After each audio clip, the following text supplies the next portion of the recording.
Hello everyone. बच्चों, हम बात कर रहे हैं क्लास 12th बायोलॉजी के chapter molecular basis of inheritance की। और आज हमारा टॉपिक है रेगुलेशन ऑफ जीन एक्सप्रेशन, यानी जीन अभिव्यक्ति का नियमन। बच्चों, अभी तक हमने जितने भी चैप्टर्स पढ़े हैं, जितने भी टॉपिक क्लियर करे हैं, उनके हिसाब से आप अब ये बता पा रहे होंगे कि जब कोई जीन एक्सप्रेस होती है तो वो कैसे एक्सप्रेस होती है। वो एक प्रोटीन का संश्लेषण करती है, ठीक है। यानी कि जीन की के जब जीन एक्सप्रेस होती है या जीन की अभिव्यक्ति होती है तो उससे कोशिकाओं में प्रोटीन का संश्लेषण होता है, ठीक है।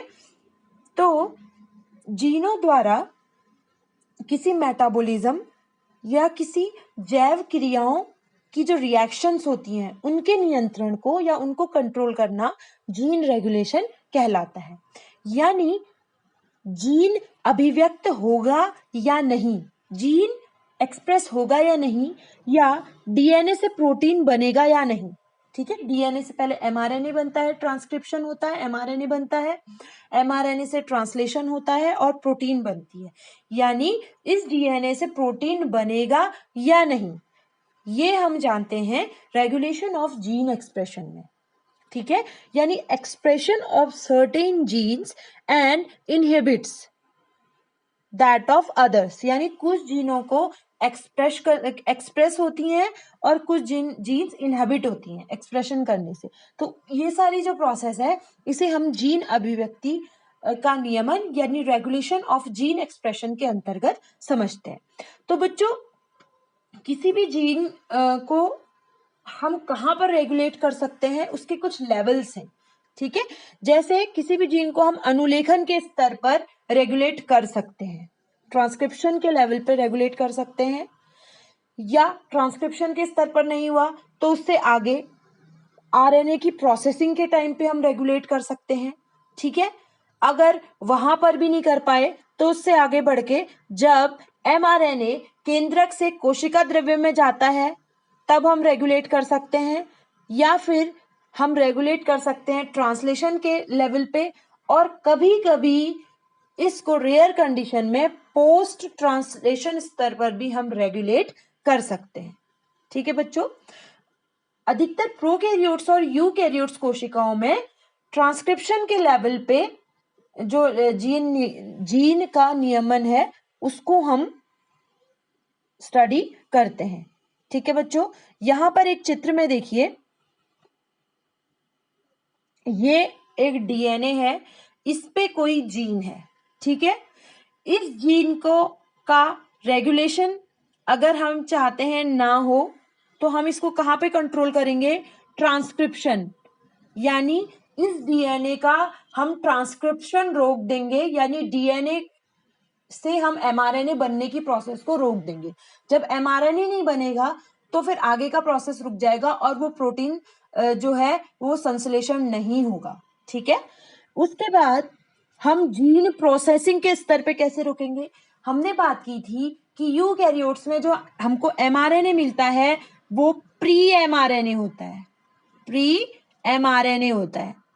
यानी हमने उस एमआरएनए को प्रोसेस करना होता है, उसको मैच्योर एमआरएनए में कन्वर्ट करना होता है, ठीक है। जीन स्प्लिसिंग यहाँ पर होती है, इंट्रॉन्स को काट के हटा देते हैं और एक्सॉन्स को रहने देते हैं। अगर हम प्री एमआरएनए को प्रोसेस ही ना करें तो भी जीन का एक्सप्रेशन जो है वो रुक जाएगा।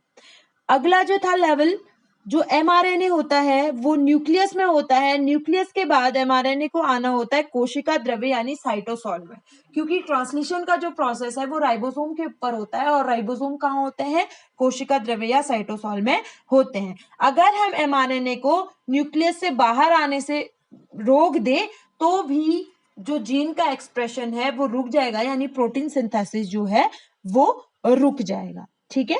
और उसके बाद नेक्स्ट स्टेप में अगर एमआरएनए आ भी जाता है तो भी हम इसको ट्रांसलेशन वाले अनुवाद वाले लेवल पे भी हम इसको रोक सकते हैं, ठीक है बच्चों। चलिए अब बात करते हैं दो प्रकार का नियम। प्रोकैरियोट्स में दो प्रकार का नियमन होता है। पहला होता है प्रेरणीय इंड्यूसिबल रेगुलेशन और दूसरा होता है निरोधक या रिप्रेसिबल रेगुलेशन। जो इंड्यूसिबल रेगुलेशन है, इस नियमन के द्वारा जीन को प्रोटीन उत्पन्न करने के लिए प्रेरित किया जाता है। ठीक है, वे पदार्थ जो प्रोटीन का संश्लेषण करते हैं प्रेरक कहलाते हैं।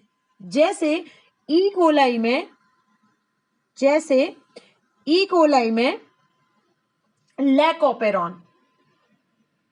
लैकोपेरॉन का जो कॉन्सेप्ट है, यानी ई कोलाई में जो लैक्टोज का अपचयन है उसका रेगुलेशन हम कैसे करते हैं, इंड्यूसिबल रेगुलेशन के अंतर्गत करते हैं, जिसमें जीन को प्रोटीन उत्पन्न करने के लिए प्रेरित करते हैं। ठीक है, इसको और अच्छे से जानेंगे हम आगे के टॉपिक में, इसको और अच्छे से जानेंगे। बच्चों, वे पदार्थ जो प्रोटीन संश्लेषण को प्रेरित करते हैं प्रेरक कहलाते हैं। ठीक है, अब बात करते हैं रिप्रेसिबल रेगुलेशन की। रिप्रेसिबल रेगुलेशन किसे कहते हैं? ऐसा रेगुलेशन जिसमें जीन की सक्रियता जो है वो रोक दी जाती है। ठीक है, जीन की सक्रियता रोक दी जाएगी तो जो विशेष प्रकार की प्रोटीन है उसका संश्लेषण या तो कम होता है या रुक जाता है। वे पदार्थ जो प्रोटीन संश्लेषण को रोकते हैं उन्हें दमन कारक या रिप्रेसर कहते हैं। इसका एग्जाम्पल है ई कोलाई का ट्रिप्टोफान ऑपरेटर या फिर हिस्टीडीन ऑपरेटर। ठीक है, अगर हम अब इसके बाद दो और रेगुलेशन आते हैं, नेगेटिव रेगुलेशन और पॉजिटिव रेगुलेशन। नेगेटिव रेगुलेशन में जो रेगुलेटर जीन है उसका जो प्रोडक्ट है वो जीन की अभिव्यक्ति को रोक देता है, इसलिए इसे नेगेटिव रेगुलेशन कहते हैं। जैसे लैक मतलब लैक्टोज। ठीक है, पॉजिटिव ओपेरॉन किसे कहते हैं? पॉजिटिव रेगुलेशन किसे कहते हैं? जब नियामक जीन का उत्पाद संबंधित जीन को अनुलेखन के लिए सक्रिय करता है। ठीक है, जब कोई जीन होती है उसका जो उत्पाद होता है वो रेगुलेशन के लिए प्रेरित करता है तो उसको कहेंगे हम पॉजिटिव रेगुलेशन। जैसे ई कोलाई का एराबिनोज ओपेरॉन जो है वो पॉजिटिव रेगुलेशन का एग्जाम्पल है। तो बच्चों, कहने का मतलब ये है कि जीन की जो अभिव्यक्ति है, जीन की अभिव्यक्ति किस रूप में? प्रोटीन संश्लेषण के रूप में। उसको या तो हम शुरू कर सकते हैं या प्रोटीन संश्लेषण होने देते हैं या फिर प्रोटीन संश्लेषण को रोक सकते हैं। ठीक है, इसी को रेगुलेशन ऑफ जीन एक्सप्रेशन कहते हैं।